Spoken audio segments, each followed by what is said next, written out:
교회 머리신 예수님의 큰 사랑을 받고 있는 우리 형제자매 여러분, 저와 여러분 모두 다 숙제를 하고 있는 중입니다. 어떤 숙제입니까? 고난을 통과하는 숙제입니다. 고난은 크게 두 가지 종류가 있습니다. 우리가 거듭났지만은 우리 속에 있는 죄성 때문에 죄를 범함으로 인하여 하나님께 맞는 사랑의 매, 그런 고난이 있습니다. 두 번째는 우리의 죄 때문이 아니라 하나님의 말씀 따라 믿음의 행진을 하면서도 당하는 고차원적인 더 선한 고난도 있습니다. 저와 여러분은 어떤 고난이 많이 있습니까? 고난의 이유를 우리가 잘 안다면 고난에 대처하는 방법도 잘 깨닫게 될 것입니다. 요한계시록은 성경의 마지막 책입니다. 그리고 성경의 결론이기도 합니다. 사도 요한이 patmos섬에 갇혀서 편지를 썼습니다. 누구에게 썼습니까? 터키라는 나라의 서남쪽 지역을 소아시아라고 부릅니다. 거기에 있던 7교회에게 편지를 썼습니다. 에베소 교회, 스무나 교회 등등입니다. 그들은 어떤 죄를 지어서 당하는 고난이 아니라 신앙을 지키다가 오직 하나님께만 영광을 드리다가 박해를 받는 고난 상황에 있었습니다. 이 교회들을 하나님께서 요한이 쓴 편지를 통하여 위로와 소망을 불어 넣어 주셨습니다. 그래서 성경의 마지막 책 요한계시록은 무섭고 어려운 책이라기보다는 오히려 고난 중에 있는 모든 성도에게 위로와 소망과 용기와 담대함을 심어주는 말 그대로 성경 전체의 해피엔딩과 같은 복된 말씀입니다. 이 말씀 가운데 특별히 계시록 22장 가운데 한중간에 있는 11장 15절과 12장 11절이 요절입니다. 가장 중요한 구절입니다. 세상 나라가 하나님의 나라가 되어야 한다. 11장 15절. 그렇다면 우리가 어떻게 2023년 1월 마지막 주 세상을 하나님의 나라로 바꿀 수 있을까? 12장 11절에 세 가지 방법을 제시합니다. 어린 양의 보혈과 우리가 정언하는 하나님의 말씀과 죽기까지 우리가 하나님을 섬기겠다라는 각오, 이 세 가지가 우리에게 갖추어져 있다면 반드시 우리의 삶의 모든 현장에 하나님의 나라와 통치가 임하게 되어 있다라는 말씀입니다. 이게 지금 성경 전체의 결론적인 하나님의 복음이기도 합니다. 하나님은 우리를 구원하셨고 우리를 천당 가게 해주신다. 거기서 그치는 것이 아니라 구원받았다면 우리가 어떻게 우리의 삶의 현장에, 삶의 영역에 하나님의 살아계심과 하나님의 사랑과 구원과 정의가 어떻게 나타나도록 해야 할 것인가. 구원받은 그 이후에 영향력 있는 삶을 우리에게 교훈해 주시는 말씀이 11장 15절과 12장 11절입니다. 이번 한 주 우리가 어떻게 살 것인가? 세상 나라가 어떻게 하나님의 나라로 변혁될 것인가? 하나님은 우리를 어떻게 사용하기를 원하시는가? 그 답을 하나하나 찾아보도록 하겠습니다. 세상을 하나님 나라로 바꾸기 위해서 첫 번째 저와 여러분이 갖추어야 될 것은 하나님의 말씀을 사랑하고 그 말씀을 묵상하고 그 말씀을 실천하는 것입니다. 우리가 일어나자마자 아침에 휴대폰을 보는 것이 아니라 성경을 묵상한다면 아침에 보약 한 제를 먹고 하루를 시작하는 것입니다. 하나님의 말씀은 진리의 말씀, 능력의 말씀, 은혜의 말씀이기 때문입니다. 이 말씀 없이는 고난을 이겨낼 수 있는 길이 없습니다. 시편 119편에도 하나님의 말씀이 나에게 능력이 되지 않고 위로가 되지 않았더라면 내가 벌써 망했습니다 라는 말씀이 있습니다. 하나님께서 동일하게 소아시아 7교회에게 그리고 우리 해운대 제일교회에게 고난 중에 있는 성도는 특별히 하나님의 말씀의 보약을 먹어야 된다. 그래야만 우리의 삶의 현장에서 하나님의 살아계심을 우리가 증명하며 살 수 있다라고 말씀합니다. 여러분 앞에 보시면 요한계시록에 기록될 때에 성도들을 박해했던 로마 제국의 6번째 황제 네로의 얼굴입니다. 네로의 그 상을 현대 기술로 복원해 둔 얼굴입니다. 여러분, 선하게 보입니까? 악하게 보입니까? 로마 제국의 가장 악랄한 크리스찬을 박해했던 황제가 네로입니다. 네로는 자기의 얼굴을 동전에다가 많이 새겨 넣었습니다. 여러분 지금 동전이 9개지 않습니까? 네로가 17살에 6대 황제가 되었습니다. 31세에 자살로 생을 마감했습니다. 그래서 17살부터 31세 되었던 네로의 얼굴, 살이 점점 많이 붙어가고 있죠. 목선도 굵어지고. 네로의 얼굴을 한번 보십시오. 네로는 과대망상증 환자였습니다. 자기가 지상의 최고의 음악가인 줄 알았습니다. 그래서 사람들을 불러 모아서 노래도 하고 연극도 하고, 자기가 오랫동안 연주할 때 졸거나 나가는 사람은 처형시키기도 했습니다. 왜냐하면 자기가 지상 최고의 아티스트였기 때문입니다. 그리고 자기는 아폴로 신의 아들로 자처했습니다. 그래서 나는 신이다, 나에게 경배하라. 크리스찬들은 네로를 신으로 숭배할 수가 없었습니다. 하나님 이외에는 다 헛된 우상이기 때문입니다.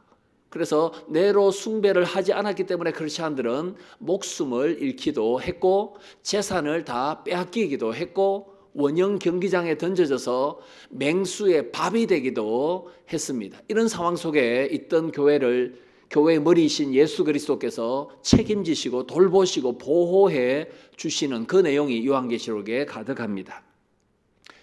우리가 읽지 않았지만 요한계시록 1장 12절에서 20절의 내용을 요약해 둔 그림입니다. 요한이 보았던 환상입니다. 밤모섬에서 보았던 환상입니다. 예수 그리스도께서 흰 옷을 입으시고 환상 중에 등장하셨습니다. 요한계시록에서는 흰 색깔이 승리를 상징합니다. 그래서 3장 5절에 이기는 자는, 박해에 굴복하지 않는 자는, 고난에 굴복하지 않는 자는 흰 두루마기를 입을 것이요 그들의 이름이 생명책에서 결코 지워지지 않으리라. 이기는 자는 흰 옷을 입어라 라고 말씀하죠. 예수님이 지금 흰 옷을 입고 환상 중에 나타나셨다는 것은 예수 그리스도는 죽음을 이기신 분, 사탄을 정복하신 분, 죄와 지옥 권세를 이기신 분이다라는 것을 강조합니다. 예수님의 오른손에 보시면은 별이 7개 있습니다. 에베소, 스무나, 버가모, 두아디라, 사데, 빌라델비아, 라오디게아 7 교회의 사역자들을 오른손으로, 능력의 손으로 꼭 붙잡아 주고 있습니다. 여러분, 이것만 생각해도 얼마나 큰 위로가 되겠습니까? 이번 한 주 우리를 오른손으로 붙잡아 주셔서 그리스도의 사랑에서 끊을 자 끊을 것 아무것도 없다라는 사도 바울의 고백이나 요한계시록 1장의 저 환상에 있는 메시지나 동일합니다. 예수님은 하나님의 나라를 이 땅에 건설하기 위해서 수고하는 모든 자들을 능력의 오른손으로 변함없이 붙들어주고 계시는 분이신 줄 믿습니다. 예수님은 7 교회를 상징하는 7 촛대 한가운데 계셔서 성천하고 난 뒤에도 세상 끝날까지 교회와 함께 하리라 라는 약속을 지키시고 계시는 신실한 분이십니다. 주님께서 우리 교회와 함께 하시고 나와 함께 하고 계시고 나를 붙잡아 주고 계시다는 것을 우리가 믿는다면 우리가 힘있게 소망 가지고 하나님의 나라와 통치를 이 세상에 구현하면서 살 수 있음을 믿습니다. 사랑하는 성도 여러분, 저와 여러분에게 하나님의 말씀이 왜 중요합니까? 교회가 하나님의 말씀 위에 서 있어야 되기 때문이죠. 그래서 계시록 1장 3절에 이 예언의 말씀을 읽는 자와 듣는 자들과 지키는 자들이 복이 있다라고 말씀합니다. 이게 요한계시록의 7가지 복 가운데 첫 번째 복입니다.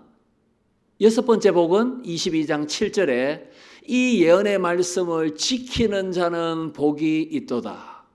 여러분, 지키기 위해서는 읽고 듣는 것이 선행되어야 합니다. 하나님의 말씀을 읽고 하나님의 말씀을 지키고 하나님의 말씀에 순종하는 성도는 하나님의 뜻을 세상 속에서 이루는 복된 성도다.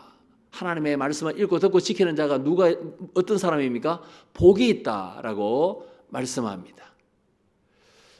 여러분, 요한은 밤모섬에 지금 하나님의 말씀을 전가하다가 갇혀 있지만, 유배당했지만 하나님이 보호자 위에서 통치하는 환상을 많이 보았습니다. 그 환상을 요한계시록에 많이 기록해 두었습니다. 그래서 보호자 위에 계신 하나님과 어린 양께서 구원을 주시도다. 구원하심이 보호자에 앉으신 우리 하나님과 어린 양에게 있도다. 이 말씀을 7장에서 기록하고 있습니다. 보호자, 하나님의 통치라는 말이 계시록에 한 46회 정도 등장합니다. 그리고 어린 양 예수 그리스도, 어린 양, 우리의 구원자 어린 양이 한 28회 정도 계시록에 등장합니다.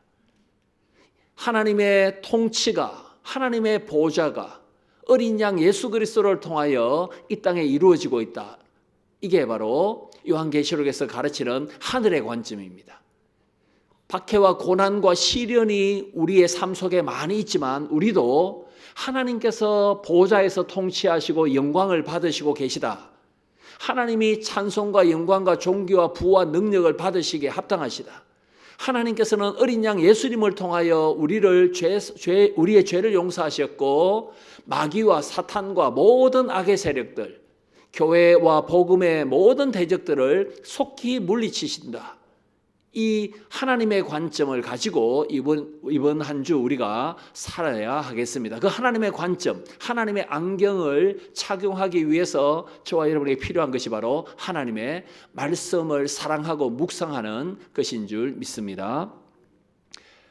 세상을 하나님 나라로 바꾸기 위해서 여러분의 삶의 영역을, 여러분의 삶의 터전에 하나님의 뜻이 이루어지기 위해서 두 번째 우리가 갖추어야 될 것은 예수 그리스도께서 우리를 위해서 죽으시고 부활하셨다라는 구원의 은혜와 구원의 확신입니다.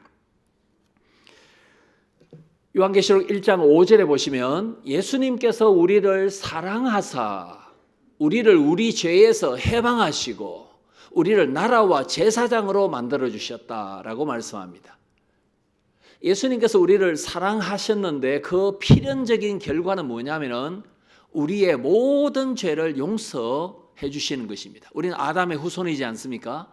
죄성을 가지고 태어납니다. 이 죄 때문에 모든 사람은 하나님의 영광의 수준에 도달하지 못했고 죄와 비참 가운데 빠져 살 수밖에 없었습니다. 이 비참한 인생을 하나님께서 예수님을 통하여 우리를 건져 주셨습니다. 그래서 우리를 사랑하사 우리를 우리 죄에서 해방하시고, 여러분 네로 황제가 죄와 가난과 비참에서 죽음에서 해결할 수 있겠습니까? 못 건져냅니다. 네로 황제 밑에 로마 제국의 15개의 군단, 약 한 20만 명의 로마 군병들이 있었지만은 막강한 군사력으로 사람을 죽음의 공포에서 지옥의 형벌에서 구원해낼 수는 없는 것입니다. 요한계시록 2장 9절에 보시면은 이 터키에 예수님을 믿지 않는 유대인들이 많이 살았습니다. 우리는 아브라함의 후손이다. 우리에게는 언약이 있다. 예루살렘에는 성전이 있다. 우리는 이방인과 달리 선민이다 하면서도 예수님을 믿지 않았던 그 유대인들을 2장 9절에서 사탄의 회 이렇게 예수님께서 평가하셨습니다. 예수님을 믿지 않고 혈통을 자랑했던 유대인들이 짐승을 잡아서 예루살렘 성전에서 제사 드린다고 해서 구원을 받는 것은 아닙니다. 짐승의 피가 아니라 오직 예수 그리스도의 보혈로 구원을 받을 수 있다라는 것을 요한계시록 1장 5절에서 초반부터 강조하고 있습니다. 사랑하는 성도 여러분, 요한계시록 17장 14절에 보시면은 예수님은 만왕의 왕이시요 만주의 주이시고 예수 그리스도와 함께 있는 택함 받고 부르심을 받은 성도도 예수님처럼 이길 수 있다. 이 말씀이 있습니다. 만왕의 왕이시니까 누가 예수님에게 도전장을 내밀겠습니까? 그런데 예수님만 이기시고 또 이기시는 것이 아니라 예수님과 연합되어 있는 성도도, 하나님의 택함 받은 성도도 죄와 싸워서, 사탄과 싸워서, 우리를 고소하는 사탄과 싸워서 이긴다라고 분명히 말씀하고 있습니다. 예수 그리스도의 승리가 누구의 승리입니까? 우리의 승리다는 것을 강조하고 있습니다. 여러분, 흰 색깔이 요한계시록에서 승리를 상징한다 했죠.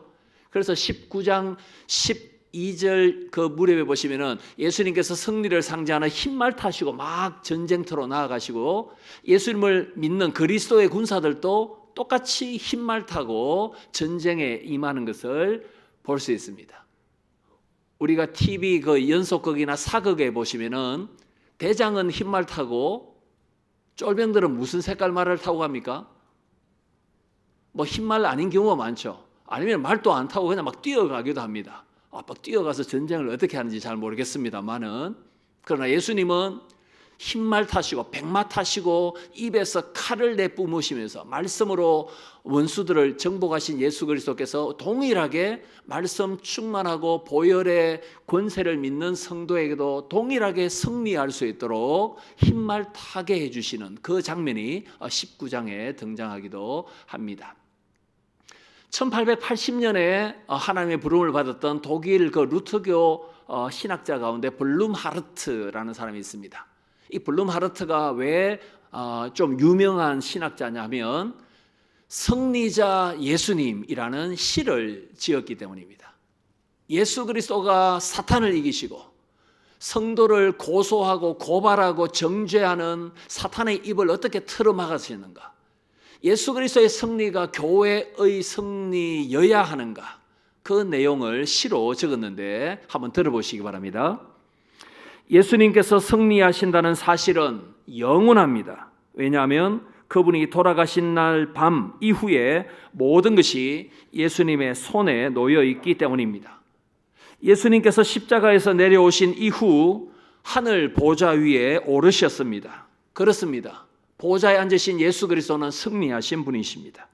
예수님께서 승리하십니다. 설령 주님의 백성이 혹독한 시련을 겪을지라도 사탄의 화살이 그들에게 가까이 혹은 사탄의 화살이 그들에게 멀리 있든지, 그리고 각양각색의 간교함으로 사탄이 성도에게 덤벼들든지 예수님께서는 팔을 들어서 사탄의 불을 끄십니다.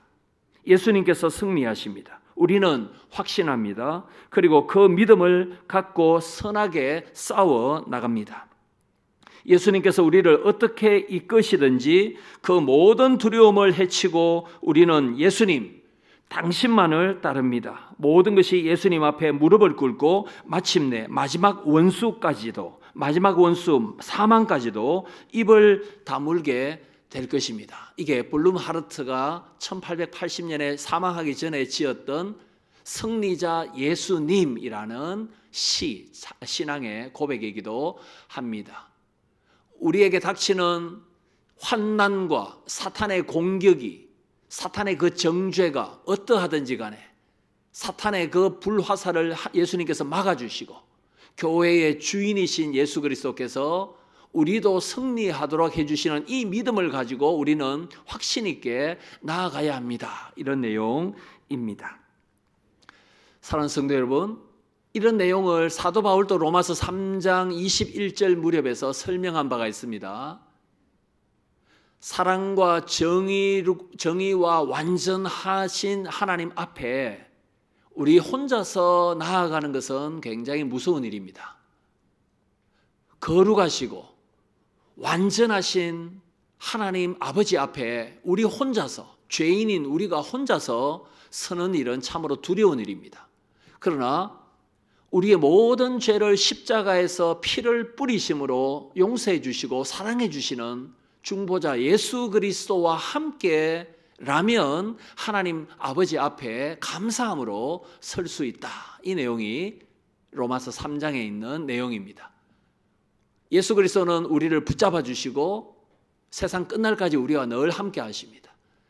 우리가 죽더라도, 최후 심판대 앞에 서더라도 우리는 예수 그리스도의 보혈의 그 공로 의지하여 하나님 앞에 또는 최후 심판대 앞에 감사함으로 기쁨으로 나아갈 수 있음을 믿습니다. 사탄의 온갖 공격에도 불구하고 감사함으로 예수 그리스도의 구원과 사죄의 이 감격을 가지고 삶의 현장 속에서 우리의 구주 예수 그리스도의 사랑을 잘 드러내서 우리의 삶의 영역에 하나님의 나라가 임하는 놀라운 역사가 일어나기를 소망합니다. 마지막 세 번째입니다. 우리가 하나님의 말씀으로 무장할 때 말씀을 읽고 듣고 지키는 자가 복되다. 예수 그리스도의 사죄와 구원의 은혜 가운데 우리가 살 때 우리는 삶 속에서 하나님을 드러내며 살 수 있습니다. 마지막 세 번째는 무엇이겠습니까? 예수 그리스도께서 죄인인 우리를 위해서 자기의 목숨을 버리셨습니다. 마찬가지로 우리도 구원의 확신을 가지고 주님을 위해서 눈물과 땀과 정성과 목숨을 다하여 충성할 수 있는 이 순교자적인 정신을 우리가 잘 갖출 때 우리의 삶의 영역 속에 하나님의 살아계심과 하나님의 사랑과 하나님의 정의가 반드시 생생하게 나타날 것입니다. 그래서 계시록 12장 11절에 사탄의 공격을 받고 황제의 박해를 받고 예수를 믿지 않는 유대인들 사탄의 무리의 그 비난과 조롱 속에서도 자기의 목숨을 아끼지 않고 하나님께 충성하여 승리했다라고 12장 11절에서 설명합니다. 여러분, 요한계시록은 위로와 소망의 책입니다. 누구에게 준 위로와 소망입니까? 고난 속에 박해와 시련 속에 있는 성도들은 성경의 결론인 이 요한계시록을 통해서 위로와 소망의 복음을 잘 찾아내야 됩니다. 그런데 요한계시록은 순교자 열전과도 같습니다. 그만큼 순교자들의 내용이 많이 나타납니다. 예를 들어서 2장 13절에 보시면은 버가모 교회의 충성된 정인 안디바가 목베임을 당했다라고 말합니다. 잠시 이 한겨울이지만은 따뜻한 이 교회당을 벗어나서 우리의 신을 벗고 2000년 전으로 한번 돌아가 봅시다. 2000년 전 여러분은 지금 서머나 교회 성도들입니다. 종교의 자유가 없어서 어떤 성도 집에 몰래 모여서 주일 저녁에 지금 예배를 드리고 있습니다. 일종의 지하교회입니다. 저번 주에 보였던 안디바라는 남자 성도가 오늘 안 보이는 것입니다. 알아보니까 지난주에 순교했답니다. 신앙 지키다가. 그러면 여러분 어떤 생각이 들겠습니까? 이번 주 살다가 이제 순교가 나의 몫이 될 수도 있겠구나. 이 상황이 지금 요한계시록 상황입니다. 끝까지 믿음을 지키지 않도록 우리에게 오래 참도록 성령께서 역사해 주시는 은혜가 꼭 필요합니다. 이런 결단의 기도가 있지 않겠습니까? 안디바에게만 순교가 해당되는 것이 아니라 우리 모두의 현실이 될 수도 있습니다. 우리가 정말로 정신을 차리고 기도하고 우리를 위해서 목숨을 버리신 예수 그리스도처럼 우리도 힘써 정성을 다하여 마음과 뜻을 다하여 주님께 충성합시다. 우리가 변절하지 맙시다. 배교하지 맙시다. 중도 탈락하지 맙시다. 끝까지 승리의 그 면류관을 바라보면서 생명의 관을 바라보면서 하나님의 도우신 가운데 담대합시다. 서로서로 격려하며 뜨겁게 기도하며 서로서로 위로하고 사랑하는 그런 공동체가 요한계시록을 처음으로 읽었던 7교회였습니다. 요한계시록 5장 5절에 예수님께서 어린 양으로서 일찍 죽임을 당하셨더라. 예수님도 로마 군병들의 손에, 대제사장의 손에, 유대인들의 손에 바라바를 놓아주고 예수 그리스도를 죽여라라는 유대인들의 그 외침 속에 일찍 죽임을 당하셨죠. 그 내용이 5장 5절에 있습니다. 6장에 많은 순교자들이 목베임을 당하여 하나님께 기도하는 장면이 등장합니다. 6장 9절 10절 언제까지 우리의 원수를 갚아주지 않겠습니까? 하나님, 우리는 믿음을 지키다가 죽었는데 우리를 죽였던 이 악한 자들, 심판은 하나님의 몫인데 왜 하나님께서 가만히 지켜만 보고 계십니까? 이때 하나님의 답은 무엇입니까? 아직까지도 순교자의 수가 덜 찼다. 더 많은 순교가 발생해야 된다. 너희들은 흰 두루마기를 입고 쉬어라. 너희들이 충성했던 그대로 내가 상으로 갚아주리라. 이 말씀이 있습니다. 11장에서는 두 증인이 하나님의 말씀을 다 증거하고 난 뒤에 짐승에게 죽임을 당하는 장면, 그러나 3일 반 만에 부활하여 하늘로 성천하는 장면도 11장에 나타납니다. 이 장면이, 모든 장면이 지금 요한계시록은 정말로 정신을 바짝 차려서 믿음을 담대하게 해서 용기를 가지고 철저히 하나님 의지하지 않고는 이 고난에 굴복할 수밖에 없는 그런 상황이라는 것입니다. 우리 상황은 어떻습니까? 우리 상황은 밖의 상황이 아니기 때문에, 목숨 걸고 신앙생활을 꼭 해야 되는 상황이 아니기 때문에 그냥 대충 할 수 있는 그런 상황입니까? 미국 북장로교 선교사 가운데 부레선이라는 선교사가 있었습니다. 펄디라는 영어 이름을 가진 선교사입니다. 1926년에 충청도에서 선교했고, 그 다음에 1929년에 2년 반 만에 장티푸스에 걸려서 사망했던 선교사입니다. 청주에 이 부레선 선교사의 묘비가 있습니다. 그래서 순교 60주년 되었던 1986년에 1986년경에 부레선 선교사의 이 순교자의 묘비의 빗석에 글자를 새겨 주었습니다. 그 내용이 계시록 12장 11절 죽기까지 생명을 아끼지 아니하였도다. 한 2년 반밖에 선교를 못했지만 이 29세에 하나님 부름을 받았던 이 부레선 선교사의 그 짧은 선교 활동을 요약합니다. 자기의 목숨을 죽기까지 아끼지 아니하였도다. 저와 여러분은 더 이상 로마 황제의 박해를 받고 있지 않습니다. 회당에 모여서 크리스찬들을 고소하고 박해했던 불신 유대인들의 박해도 우리가 받지는 않습니다. 그러나 우리가 싸워야 될 구원의 확신을 가지고 정성을 다하여 목숨을 다하여 싸워야 될 대상, 교회와 하나님 나라의 복음의 이 가로막는 이 장애 요소들은 참으로 많습니다. 세상에 지금 임금 노릇하고 있는 탐욕과 만몬주의가 우리의 가장 큰 대적입니다. 여러분, 이 해운대 지역에 하나님이 아니라 지금 만몬이, 자본주의가, 여러분, 자본주의의 신은 돈입니다. 맞죠? 자본주의가 돈을 숭배하는 주의 아닙니까? 하나님이 없습니다. 이게 바로 우리가 주의해야 될 우리의 대적이 아니겠습니까? 이 탐욕의 가장 선명하게 드러난 표상이 돈입니다. 투기하는 것입니다. 이런 것들은 세상을 하나님 나라로 바꾸는 성도에게 적합하지 않다는 것입니다. 또 교회가 하나님의 나라를 확장하는 데 있어서 방해하는 모든 악법들, 강압적인 어떤 권력들, 이런 것들도 다 하나님께서 심판하셔야 될 하나님의 나라의 대적입니다. 그걸 하나님의 복음, 오직 성경, 솔라 스크립추라, 오직 성경이 우리의 삶의 신앙의 표준인데, 이 성경을 왜곡하는 이단들, 다른 복음, 이런 것들을 우리가 물리쳐야 합니다. 우리의 순전한 신앙을, 하나님을 향한 이 열심을 왜곡시키고 변질시키고 희미하게 만들고 오염시키는 모든 세속주의와 혼합주의, 이런 것들을 우리가 주의해야 하겠습니다. 하나님을 위해서 목숨을 바치는 것이 아니라 나의 몸의 건강을 위하여 안전, 편리주의, 보신주의, 이런 것들이 우리가 경계해야 될 하나님 나라의 대적이고 원수이기도 합니다. 구원의 은혜와 예수 그리스도의 보혈의 능력이 아니라 오히려 구원의 감격이 사라지고 무덤덤한 우리의 돌같이 굳어진 마음, 이런 것들도 우리 속에 있는 하나님의 나라를 실현하지 못하는 원수이기도 합니다. 우리가 회개하고 우리의 마음이 살처럼 부드러워서 우리의 심장이 예수 그리스도를 통한 하나님의 구원의 은혜에 좀 더 감격할 수 있는 나날이 될 수 있도록 우리가 기도해야 할 것입니다.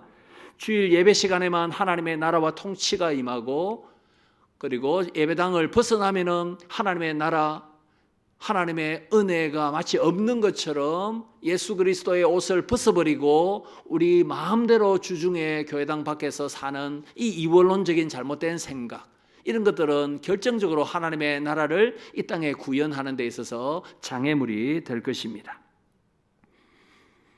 예수 그리스도께서 마귀와 죽음을 이기신 것을 믿지만 예수 그리스도의 승리를 우리 교회의 승리로, 여러분 개인과 가정의 승리로 만들지 못하는 어떠한 신앙의 부족, 용기 부족, 이런 것들도 우리가 하나님의 더 강력한 은혜 가운데 극복해야 될 과제이기도 합니다. 말씀을 맺도록 하겠습니다. 사랑하는 성도 여러분, 예수 그리스도를 믿고 구원받은 것으로 우리의 신앙생활의 목표가 다 달성된 것은 아닙니다. 예수님께서 우리를 구원하셨다. 그 다음에 무슨 사명을 우리에게 주셨습니까? 우리의 삶의 현장 속에서 교회당 울타리 바깥에서 하나님의 살아계심, 하나님의 사랑, 하나님의 긍휼, 하나님의 정의가 우리를 통해서 나타날 수 있도록 하나님께서는 우리를 세상에 파송하십니다. 교회당을 벗어나면은 여러분은 선교지에 도착합니다. 해외에 있는 분도 선교사 맞지만은 우리 모두가 선교사적인 마인드를 가지고 예수 그리스도의 옷을 입고 복음의 능력으로 예수 그리스도로 갑옷 입고 주님을 증거하고 하나님의 나라를 보여줄 수 있는 한 주가 되기를 원합니다. 이를 위하여 더욱더 생명의 말씀으로 우리가 무장합시다. 예수 그리스도의 구원의 은혜로 우리가 더욱더 무장해야 되겠습니다. 그리고 눈물과 땀과 우리의 목숨을 바쳐서라도 주님을 사랑할 수 있는 이 신앙의 담대함을 하나님께 간구해야 되겠습니다. 이때 하나님께서 우리를 통하여 반드시 세상 나라가 우리 하나님과 예수 그리스도의 나라가 되어 하나님께서 통치하시고 영광을 받으시는 이 일이 반드시 이번 한 주 우리의 삶을 통해서 나타날 줄 믿습니다. 기도하겠습니다. 살아계신 하나님, 이번 한 주 우리의 삶의 현장에 하나님의 살아 일하시도록 저희들이 기대하고 기도합니다. 하나님, 저희들을 사용하여 주셔서 하나님의 뜻이 이루어지게 하여 주옵소서. 아침에 일어나서 생명을 연장시켜 주신 하나님께 하나님의 선하시고 기뻐하시고 온전하신 뜻이 우리를 통해서 이루어지기를 기도하며 시작하기를 원합니다. 보약 하나님의 말씀을 먹고 하루를 시작하기를 원합니다. 구원의 감격이 우리에게서 사라지지 않도록 도와주옵소서. 주님께서 목숨을 바쳐서 우리를 사랑하셨듯이 우리에게 더욱더 용기를 주시옵소서. 담대함을 주시옵소서. 주님을 더 사랑하며 헌신하며 주의 나라와 교회를 위하여 충성할 수 있도록 하나님 도와주시고 이 은혜가 우리 자녀들에게도 우리 후세대들에게도 잘 전수될 수 있도록 도와주옵소서. 예수님의 이름으로 기도합나이다. 아멘.